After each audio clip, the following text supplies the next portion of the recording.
Hello everyone, welcome to all of you. देखिए आज हम आपको इंग्लिश पेडागोजी पढ़ाते हैं। सबसे पहले देखिए लैंग्वेज स्किल में आपका क्या क्या होना चाहिए। इसमें लर्निंग होना चाहिए, स्पीकिंग होना चाहिए, रीडिंग और अच्छी राइटिंग आनी चाहिए। उसके बाद देखिए स्किल्स में आपका क्या होता है। स्किल्स आपकी टू टाइप की होती है, एक प्रोडक्टिव स्किल होती है, एक रिसेप्टिव स्किल होती है। प्रोडक्टिव स्किल में आपका क्या क्या आता है, ये आपका प्रोडक्टिव स्किल में आता है। कौन कौन सा, स्पीकिंग और राइटिंग। और रिसेप्टिव स्किल में क्या आता है आपका, लिसनिंग और रीडिंग आता है। देखिए स्पीकिंग आपका क्या होता है, फोनेटिक, मतलब उससे स्पीक करने से साउंड निकलता है। और राइटिंग जो होता है ग्राफ करते हैं, मतलब लिखते हैं। ऐसे ही लिसनिंग में सीमेंटिंग होता है क्योंकि मीनिंगफुल होता है। और रीडिंग जो होता है वो फोनेटिक होता है, मतलब रीड करने पर साउंड जो प्रोड्यूस होता है, इसीलिए इसको फोनेटिक कहते हैं। ठीक है। रिसेप्टिव स्किल आपकी पैसिव होती है, मतलब किसी की बात को इसमें सुनते हैं और जैसे बोलता है ऐसे ही सुनते हैं, इसीलिए इसको फोनेटिक कम ग्राफिक कहते हैं। मतलब जो लिखा है वही पर रीड करते हैं। ठीक है, इसीलिए इसको क्या कहते हैं, फोनेटिक एंड ग्राफिक। ये हो गया आपका। देखिए mode of communication two type के होते हैं, एक ओरल होता है, एक रिटेन होता है। ओरल में आपका क्या आता है, ओरल में मतलब कि जैसे किसी से ये लर्निंग आता है, आपका स्पीकिंग आता है। ठीक है, लर्निंग और स्पीकिंग ओरल में आता है। और ये ओरल के अलावा रिटेन होता है, तो इसमें रीडिंग और राइटिंग आता है।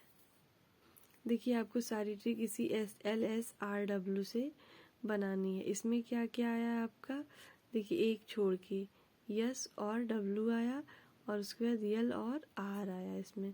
इसमें क्या आया, यल यस आया, आर डब्लू आया। ठीक है। देखिए लिसनिंग स्किल में आपका क्या क्या आता है, इंटरैक्टिव आता है, पार्शियली इंटरैक्टिव आता है, नॉन इंटरैक्टिव आता है। देखिए रीडिंग स्किल्स में आपका क्या क्या आता है।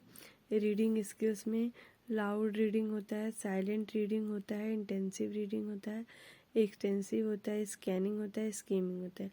लाउड रीडिंग में क्या होता है आपका, कम्युनिकेशन स्किल इंक्रीज करने के लिए होता है, जिसमें प्रोनाउंसिएशन कहते हैं, मतलब जैसे किसी पैराग्राफ को रीड करते हैं। और साइलेंट रीडिंग किस लिए होता है, रैपिड रिवीजन के लिए होता है, मतलब फास्ट रिवीजन के लिए। और इंटेंसिव क्या होता है, डिटेल इन्फॉर्मेशन के लिए। एक्सटेंसिव क्या होता है आपका, ऑफन फॉर प्लेजर के लिए होता है। और स्कैनिंग क्या होता है, स्पेसिफिक इंफॉर्मेशन के लिए। स्कीमिंग क्या होता है, रीडिंग रैपिडली मेन पॉइंट्स के लिए होता है। देखिए नेक्स्ट क्या होता है आपका, लैंग्वेज होता है। लैंग्वेज में आपका क्या क्या आता है, लैंग्वेज में आपका 5 पॉइंट होता है। पहला स्पीच होता है, नॉन इंस्ट्रक्टिव होता है, मतलब कम्युनिकेशन विथ ईच अदर। ठीक है, ये स्पीच हो गया। और आर्बिट्रेरी मतलब होता है सिंबॉलिक। और प्रोडक्टिव एंड क्रिएटिव स्किल होती है, लैंग्वेज होती है। Rule govern system, learn social. ठीक है, ये हो गया। देखो जो लैंग्वेज होती है सिस्टम ऑफ सिस्टम होती है, तो इसको एक्वायर किया जाता है या तो इसको लर्न किया जाता है। देखिए आपका इक्विजिशन होता है आपका, सबसे पहले देखिए कूलिंग मतलब कूकना होता है। 6 वीक का बच्चा होता है तो वो कूलिंग करने लगता है। बैबलिंग मतलब मतलब 2 अक्षर वाले वर्ड बोलने लगता है अबाउट 6 मंथ में। 1 वर्ड के कितने बोलता है, 1 ईयर में। 2 वर्ड के 18 मंथ में।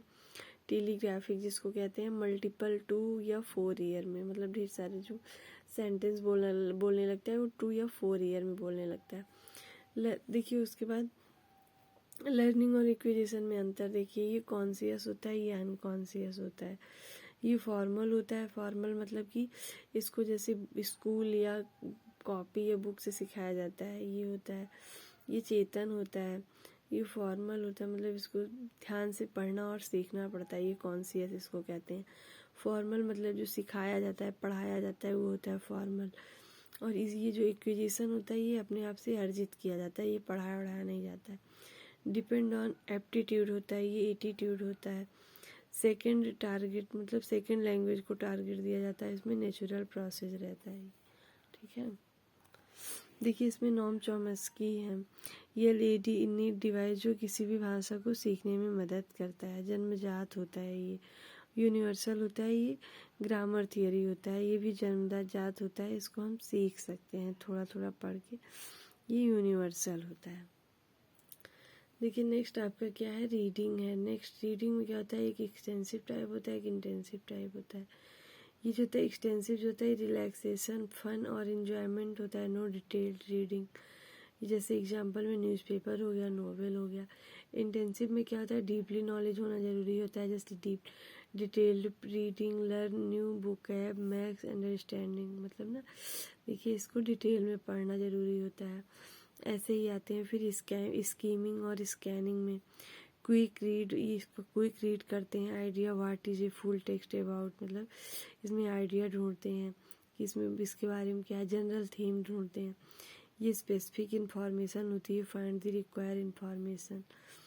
देखिए एनसीईआरटी 2005 ग्लोबल लैंग्वेज के बारे में बताता है। देखिए एनईपी 2020 क्या बताता है आपका, ये बताता है 3 लैंग्वेज फार्मूला। सबसे मतलब पहले रीजनल लैंग्वेज, फिर हिंदी लैंग्वेज, फिर इंग्लिश लैंग्वेज, तीसरी कोई भी, जैसे संस्कृत, ये सब ऐसे हो गया। ठीक है, देखिए नेक्स्ट आपका क्या है, pre reading activity. Pre reading activity में क्या होता है, पहले प्रीव्यूइंग होता है, फिर प्रिडिक्शन होता है, फिर स्क्रिबलिंग होता है। मतलब जब बच्चे स्टार्टिंग में लाइन बनाना सीखते हैं तो उसको स्क्रिबलिंग कहते हैं। प्रिडिक्शन में क्या होता है, इनिशियल फेज होता है। सेकंड आपका क्या है, एडवांस राइटिंग, फाइनल टॉपिक के बारे में जो होता है। तो ये सब क्या होता है आपका, राइटिंग के बारे में होता है। ठीक है, राइटिंग फाइनल के बारे में। देखिए नेक्स्ट आपका क्या है, नेक्स्ट आपका टीचिंग मेथड है। टीचिंग मेथड में आपका क्या क्या है, देखिए फोनोलॉजी में रूल बताया जाता है, मॉर्फोलॉजी में भी रूल ही बताया जाता है। सिंटैक्स में स्ट्रक्चर फॉर्म होता है, जैसे ईरर के क्वेश्चन आते हैं। सिमेंटिक्स में आपका स्ट्रक्चर की मीनिंग बताई जाती है। फिनोमिनोज में मतलब स्मॉलेस्ट यूनिट, सबसे ज़्यादा ABCD, ये 1 लेटर वाले। मॉर्फी में स्मॉलेस्ट वर्ड बताया जाता है, जैसे कैट, बैड, ये सब हो गया। उसके बाद देखिए टीचिंग मेथड में आपका क्या क्या है, ट्रांसलेशन क्यूम ग्रामर मेथड हो गया। इसमें teacher word to word Hindi में ट्रांसलेट करता है, ये सही नहीं रहता था, पहले होता था। और सेकंड है डायरेक्ट इंग्लिश टू इंग्लिश, ये भी कम, जिसको कम समझ में आता है उसके लिए परेशानी देता है। फिर बाईलैंग्वेज मेथड आया। बाईलैंग्वेज में मतलब दोनों रहता है, जिसको जो समझ में आए उसी के अनुसार ट्रांसलेशन किया जाता है। और फोर्थ में ऑडियो लैंग्वेज मेथड, मतलब लर्निंग और स्पीकिंग दोनों होता है। फिर देखिए आते हैं VICS-CALP, क्या होता है, बेसिक इंटरपर्सनल होता है, कम्यूनिकेटिव स्किल होता है अदर। एंड उसके बाद एक कॉग्निटिव होता है, कॉग्निटिव एकेडमिक लैंग्वेज प्रोफिशिएंसी होता है। उसके बाद ये क्या होता है, इवैल्यूएशन, मतलब CCE सतत और व्यापक मूल्यांकन होता है। एकेडमिक और नॉन एकेडमिक दोनों ध्यान देना पड़ता है, ये हो गया। उसके बाद क्रेशन हो गया, मतलब 2 लैंग्वेज यूज भी, एक्वायर भी कर सकते। एक्विजिशन लर्निंग क्या होता है, monitor, hypothesis, natural order, input hypothesis, effective filter, ये हो गया आपका। मैक्सिम मतलब रूल होता है। नोन टू अननोन जाते हैं, सिंपल टू कॉम्प्लेक्स जाते हैं, कॉन्क्रीट टू एब्स्ट्रैक्ट जाते हैं, analysis to synthesis, inductive to deductive, ये हो गया आपका। उसके बाद देखिए डायग्नोस करते हैं। डायग्नोस मतलब निदान होता है, हम बच्चे की समस्या की पहचान करते हैं, रिमेडियल में उसका उपचार करते हैं। Thank you for watching. अगर वीडियो अच्छी लगी हो तो कमेंट करिएगा नेक्स्ट वीडियो के लिए। Thank you.